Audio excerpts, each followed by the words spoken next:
crafty friends. So the first thing you want to do is go to Canva and open a 4x6 file and add all your elements that you'd like.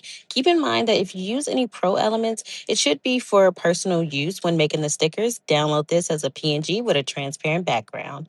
Next, you're going to open up your file in Silhouette, and then you're going to select Trace and highlight the images or the elements, and then you're going to solid fill it and make the threshold 100. And once it's all yellow, you're going to press trace and detach. Once it does its thing and it's doing the trace and detach, there's going to be like a little outline that you're going to drag. I'll zoom in a little bit so you can see it. You're going to drag the like dark outline behind it and delete it. After you do that, you're then going to group your elements together.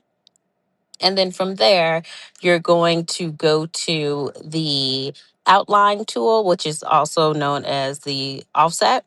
And so once you go to the offset, the goal for this is how you're going to make the outline around your sticker elements. So then it'll have like the white backing or the clear backing of the sticker sheet that you're going to use. So you're going to go ahead and do that and adjust it to your preference. I like to do mine's between like 0.25 or 0.55, depending on how small or big the elements are. I think for this one I did, what is it, 0.45? Is that what it is? Yeah. So if not smaller than that, you're going to press apply.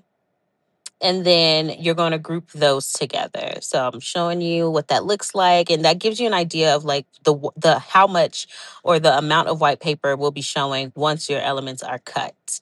From there, I'm just going to duplicate or copy and paste a square size that I made for my sticker sheets. Now, for these stickers in particular, I'm actually making them like individual stickers that are peel off. It's not going to be a full sticker sheet, but the same rules apply if when making a basic sticker sheet where you want all the stickers on one.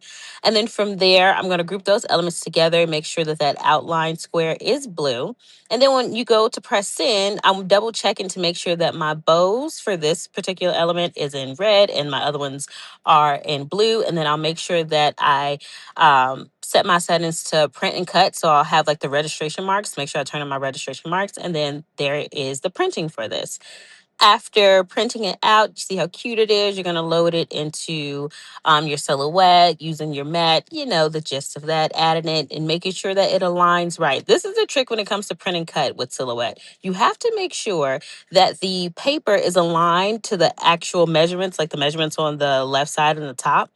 For this particular cut, I'm using a Ratchet blade, and I have the Silhouette Cameo 4, and I'm telling you, the Ratchet blade is my best friend. I'll put in the descriptions the settings I use for cutting this. And again, I'm cutting these for them to be individual stickers because I'm going to pass them out. And then this is how they peel and come off of the paper. I can't remember which paper I used. It was some leftover paper, but that's how those stickers are coming out and looking. And crafty friends, that's it. That's how you use Canva and Silhouette to design and print out your printable stickers.